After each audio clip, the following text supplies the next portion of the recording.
Welcome to our channel. Today we how to authorize PayPal REST APIs for payments in your app. Full guide step by step clearly. To authorize PayPal REST APIs for payments in your app, begin by creating a PayPal developer account. Visit the PayPal developer website and click on the sign up button if you don't have an account. Once your account is created, log into the PayPal developer dashboard. Navigate to the My Apps and Credentials section.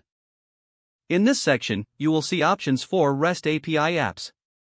Click on Create App to begin the process of setting up your app. Enter a name for your app and select the PayPal account you wish to use. After creating the app, you will see your new app listed on the dashboard. Click on your app to access its details, including client ID and secret. These credentials are essential for authorizing API requests. Make sure to save these credentials securely, as you will need them in your app.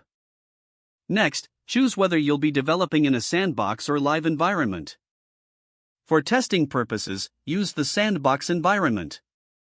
To do this, retrieve your sandbox client ID and secret from the sandbox section of the dashboard. To make your API requests, you will need to generate an access token.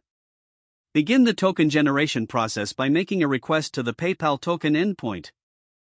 Set a post request to https://api.sandbox.paypal.com/v1/auth2/token. Specify the body of the request to include grant_type equals client_credentials.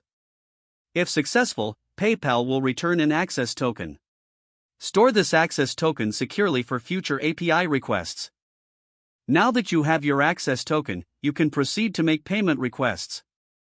Use this token to authorize payment-related actions, like creating a payment or executing a payment. Craft your API request according to PayPal's REST API documentation. Ensure you are using the correct HTTP methods, endpoints, and payload structures. After sending the payment request, check the response for success or any errors. If the response indicates success, you can proceed to handle the payment in your app. Always test your implementation thoroughly in the sandbox environment before going live. Once you are confident in your integration, switch to the live client ID and secret for production. Monitor your app for any issues and adjust your implementation as needed. Congratulations, you have now authorized PayPal REST APIs for payments in your app. Don't forget to like this video and subscribe to our channel for more step-by-step tech guides.